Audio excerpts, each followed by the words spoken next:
everyone for coming tonight. Lovely to have you here with us. You've got a pretty good idea of why we're here. Chris is going to put Medea on trial.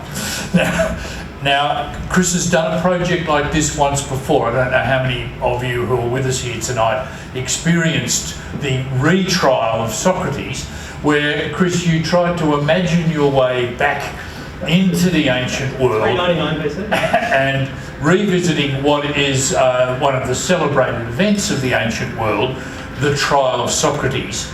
Now we've got another project which we're talking about tonight and attempting to try Medea. Tell us what you learned about the whole exercise through retrying Socrates. Well, the Retrial of Socrates is an event that we did in 2015 where, as just mentioned, we essentially sought to reproduce a trial that happened in 399 BC in Athens. So at that trial, the philosopher Socrates was tried for impiety and corrupting the youth. He was found guilty by the ancient jurors and sentenced to death as a result. That's something which has been looked at by later generations as a great travesty and all these sorts of things. It's been used, in fact, it's been used as an argument against democracy or against too much democracy in certain circumstances as well. And what we wanted to do is to explore this event through the idea of a retrial by conducting a trial still using the ancient laws from Athens, but conducting a trial in a more modern way. So the core of the event was that we had 4 barristers arguing for and against Socrates' guilt on this particular matter before a panel of judges. And then what we did is we turned it over to the judges to reach a verdict and over to the audience to vote and to reach their own decision as well. But as part of that, we also thought we wanted to get a little bit more of the feeling for who these people were. So we also got in a couple of actors to undertake, one to undertake the role of Socrates and another to undertake the role of Miletus, one of his accusers. And they did some opening statements at the beginning of it, which sort of got you a sense for what was going on, helped you to place the trial into historical context, and gave you a sense of who these people were. So that was what the event was. There were a number of things I think came out that were really interesting about conducting this as a retrial. Obviously, if we'd wanted to talk about Socrates and look at the guilt of Socrates, I could have just stood up there and talked for 2 hours and given a lecture about the guilt or otherwise of Socrates. And you would have found him guilty and you would have put him to death. Maybe. But the retrial provided us with a few benefits that sort of wouldn't have come through that kind of approach. One was, I think, it made it a lot more engaging. You know, we had the audience both listening to the barristers arguing the different cases, but then also having to actually make the decision themselves at the end of it. So we had a bit of drama, we had a bit of tension. I think one of the things that was really interesting about the case of Socrates is that I don't think it is an entirely clear-cut case in terms of whether he was guilty or not of the laws as they were in ancient Athens at the time. You know, if we were trying him today, yeah, he didn't do anything wrong, but if you look at what those laws were, it's not quite so clear-cut. And so one of the things I was really pleased about coming out of the trial is that when we did the audience vote, it was 201 voting to acquit him and 56 voting to convict him. So there was a division in the audience. It wasn't a walkover where everybody said, hey, oh, well, this is clearly, you know, the guy's innocent, let him go. There was that kind of debate, I guess, amongst the audience. Different people had taken on different things. So, you know, it was a real debate. There was something meaty to actually think about and decide about. So I think we had a real level of engagement going on there. It was also really interesting from the point of view of bringing the barristers in and having them argue the case, and in particular having them needing to argue and persuade the audience, pushed them to bring the trial of Socrates and the life of Socrates into a more modern context, to try to give it that sense of how what Socrates was doing might relate to the way the world is now and the sort of issues that we're facing. So I think that was really interesting. You know, we weren't by bringing in barristers, we were getting a different perspective to what you might have got if we had a bunch of philosophers talking about Socrates or a bunch of historians talking about Socrates. We were getting people who were used to dealing with the nitty-gritty of the real world as it is today, having to talk and reflect on this event that happened a long time ago. So we created some connections that I think were quite engaging. But I think for me, one of the things that really stood out about the trial was that personally it pushed me to look at Socrates as an individual. A lot of the time when I've studied Socrates and what he did, I've looked at him as a set of philosophical ideas. I've looked at him as a philosophical method. I haven't really looked at him as a person who was trying to do things, to get things to happen in ancient Athens. And the trial really focused us in on that Socrates as a person and really brought that to life. And to me, that was something that was really an interesting thing that came out of it. And that's one of the reasons I was really keen to get into now with Medea, as a way of bringing that character to life, which again, like Socrates, is a really interesting character. Chris, another part of the project, of course, is to try and understand the ancient world better and the ways it's different to us. It's unsurprising that at your retrial, he was acquitted and rather heavily, because to modern eyes and ears, however unappealing he was as a person, it's not something we would convict or jail or put someone to death about. But did you find in the process that you were able to take the audience into the ways of thinking that operated in the ancient world? Yeah, and I think it's not only that we look at Socrates and say, oh, he did nothing wrong, but also the whole idea of having, the charge was impiety and corrupting the youth, which is something that's hard to imagine in a current legal framework being a crime. But it was back then. So that was something that very much we needed to do in terms of, and that was, I think, probably the biggest challenge for those barristers who were arguing to convict Socrates, was trying to get that across. Is that, hey, this is a thing that was a crime. This is why it was a crime. This is the threat that they saw to their society that was being, that Socrates was. And this is why something needed to be done. So yeah, it was an interesting way to deal with that, both the historical moment in time, because the trial takes place at a very sort of interesting time for Athens itself, but also, yeah, that whole other way of thinking in that world. And I think that's also where those opening statements played a really important role, by being able to have somebody, an actor play the role of Socrates. That gave us a bit of a sense of what was this guy and why was he so annoying, and we really tried to get that across in the performance, but also by having somebody play one of the accusers, then that helped us to get a sense for why would somebody be so worried about this guy and what he was doing. And have a legal system that sets up structures to prevent something that seems to us innocuous from happening. Before we move on to Medea, I'd like you to talk a bit about comparative legal systems. From doing the retrial of Socrates, did anything emerge about law then and law now, and how they might be thought about differently? I think the big difference that happens, I mean, one of the big differences is that you have a whole different set of crimes. Things like impiety were illegal then, and slavery wasn't illegal then. So, you have all the, it's a whole different set of rules, essentially. But on a more fundamental level, the ancient Athenian legal system is much more malleable, much more flexible than the current legal system. The ancient Athenians had a relatively small number of laws, and they were written out at a very high level. So, for example, the law on impiety is you shouldn't do impiety, you shouldn't commit impiety. That's it. It doesn't then go on to give a whole lot of specific examples of what impiety looks like.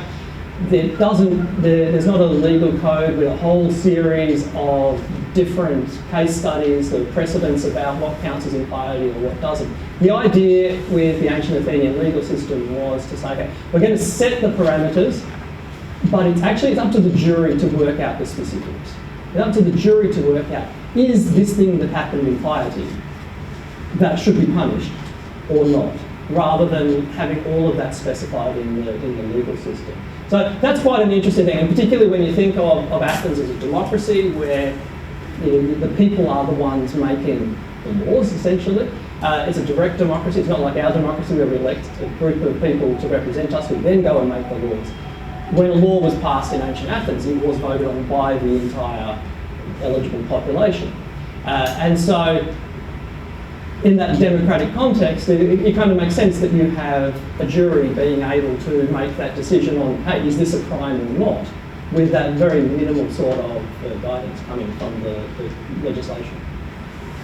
Now, the trial of Socrates, as we've mentioned, is one of the most celebrated events in ancient history. It's been visited, revisited and analysed, and Socrates was an historical figure, and it's an event we know quite a lot about. Moving the project to the next stage in its evolution, trying Medea, you're moving from an historical figure to, I won't say a fictional character, I'll say a mythological figure, but also a character that is really best known through being dramatised on stage. I think if it wasn't for Euripides' Medea, the Medea story would be a very minor part of Greek mythology. What have been the differences in bringing the project to a mythological character rather than a historical character? So we had to make a few decisions right at the beginning for this project, and one of them is that Greek mythology is big. There's a lot of it. It goes over a long period of time, and it changes as it goes from starting from Homer as our first written versions of these myths right through to the end of antiquity. And there's often a lot of variations. One of the things that's quite interesting to look at in Greek myth is that the stories aren't fixed. Certain elements of them tend to be fixed, but there are all kinds of things that change along the way. Every person who wants to retell a myth in antiquity tells it in their own particular way. So this means that we had a whole wealth of different things, and if we have a look at any aspect of the Medea myth, there's going to be a whole lot of contradictory and different stories. That wasn't going to work for a trial. We needed to pick something. We needed to pick one set of evidence. So what we did is to then focus on the play by Euripides, which focuses then specifically on one very small aspect of the Medea story, a very important aspect, but a very small thing, and that is the murdering of her children. So what we did was to look at and focus in on specifically how this character of Medea is portrayed in Euripides' play. And that's, I think, particularly interesting because the myth, as I say, it goes back hundreds of years before Euripides ever wrote anything down. But there's an important change that happens, which is either done by Euripides or by another playwright at the same time named Neophron. And that is that one of those two people is the first person to suggest that Medea murdered her children. So Euripides' play is either the first or second version of that myth in which Medea murders her children. There's lots of other versions in which the children die, but they're killed by all kinds of other people.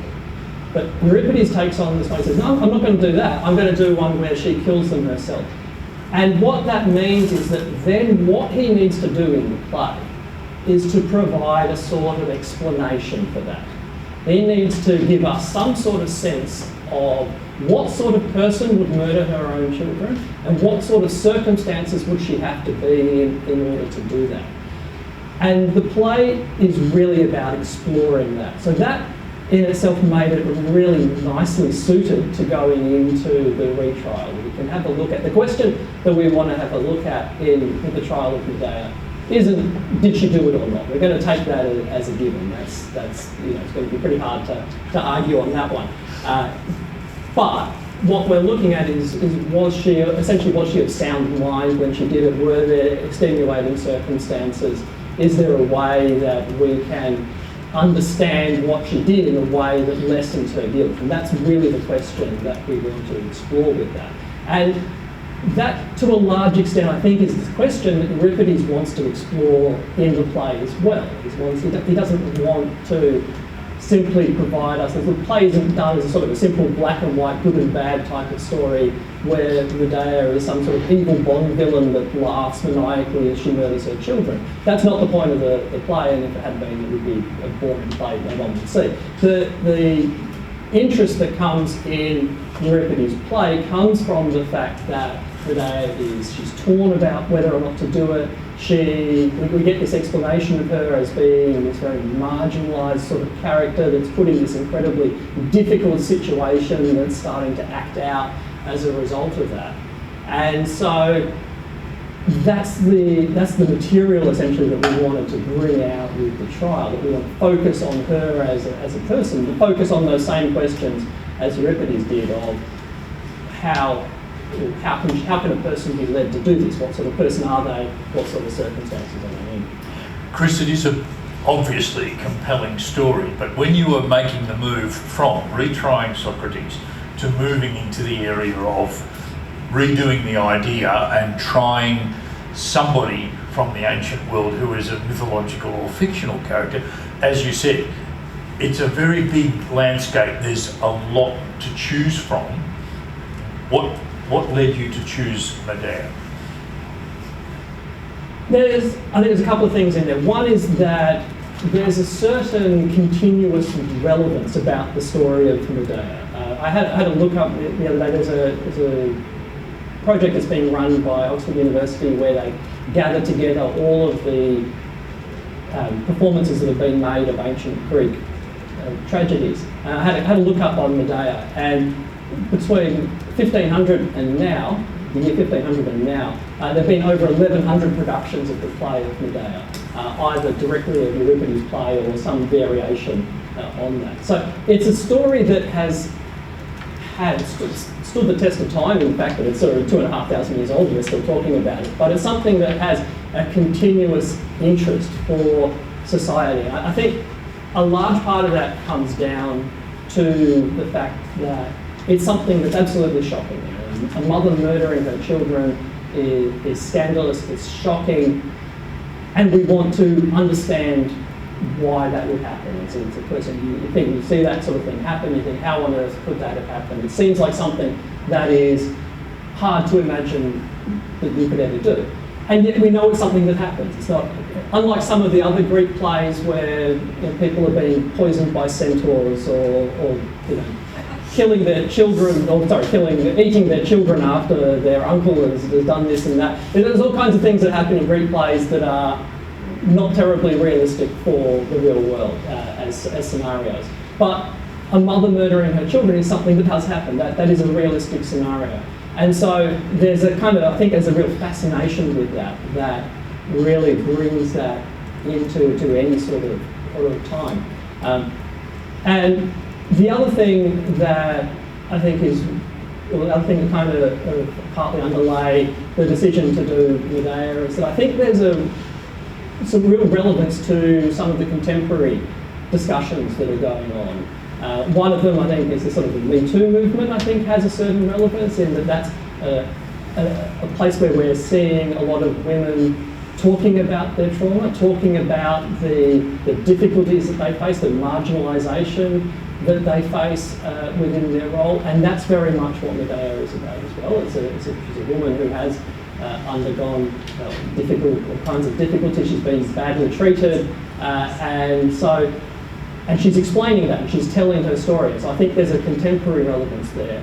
I think the character of Jason, who is Medea's husband, the character of Jason in Euripides' Medea is also really interesting and also has a sort of contemporary relevance in that Jason is portrayed very much as this character who will say whatever he needs to say in order to get what he wants. If he wants to sort of rewrite the past, he rewrites the past. If he wants to do a personal attack on somebody, he does a personal attack. If he wants to come up with these ridiculously weak arguments in order to justify his behaviour, then he does. But again, I think that's a character that we see in the contemporary world as well, particularly perhaps in some contemporary political figures, where we can kind of have a look at that and sort of start to understand that and see some relevance with that as well. But one of the other things, finally, coming back to sort of more on the the long-standing relevance of Medea. I think one of the things I really like about this play, and this is something that shares with a number of the other Greek tragedies as well, is this fact that the characters are complex. As I mentioned before, that they're not good or bad. This is not a story of one good person and one bad person. This is a story of two characters, Jason and Medea, and they both have good aspects and they both have bad aspects, and they both are victims and they're both perpetrators. And they're messy. They're messy characters, and it's a messy situation. And I think it's part of human nature that we always want to look at stories, whether they're actual contemporary events or whatever. We want to look at them and sort of put them into this category of, hey, here's the good people, these are the people who are in the right, and these are the people who are in the wrong. And you can't do that with the story of Medea. Both of them are in the right and both of them are in the wrong. It's messy. And I think that that's something that is constantly worth bringing into awareness, into thought. It's something that we, as a society, is always useful to reflect on. And I think the Medea story is a really useful way to do that.